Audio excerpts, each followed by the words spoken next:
অনেক কিছু বাকি আছে, এগুলা পূরণ করব, এগুলা করব। তো আমার একটা ফ্রেন্ড ছিল, ওরে আমি টাকা দিই, মোটামুটি 4-5 লাখ টাকা দিই ইটালি যাওয়ার জন্য। তো ওই সময় আমি, থেকে বাংলাদেশ থেকে না দুবাই থেকে?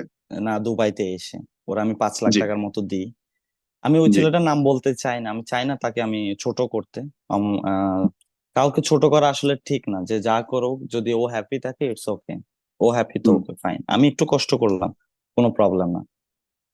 তো আসার পর আমি যখন, ভালো একটা মাথায় স্বপ্ন ছিল আসলে, তখন আমি ইতালি যাওয়ার জন্য ট্রাই করি আসলে। তো আমার থেকে অনেকগুলা টাকা নেয় আমার ফ্রেন্ড এন্ড ফ্রেন্ড টাকা নেওয়ার পরে যখন আমি তাদেরকে 12 লাখ টাকার মতো দেওয়ার কথা ছিল, 5 লাখ টাকার মতো দেওয়ার পরে তারা আমাকে ব্লক মেরে দেয় এন্ড সবকিছু কন্টাক্ট অফ করে দেয়। তখন আমি অনেক ভেঙে পড়ছিলাম, অনেক বেশি ভেঙে পড়ছিলাম। মানে আমি 2 মাসের মতো বেডে শুয়েছিলাম। ও আপনি মাই গড। হয়তো, আপনি যদি দুবাইতে আসছেন কখনো, না, আমি আসিনি। আচ্ছা, আসলে বা আপনার ফ্রেন্ড সার্কেল থাকলে তাদেরকে আপনি জিজ্ঞেস করতে পারেন।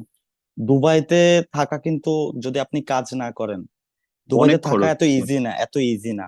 ঠিক আছে। হুম। তো এখানে সবকিছু অনেক, মানে এক্সপেন্সিভ, অনেক অনেক বেশি। জি।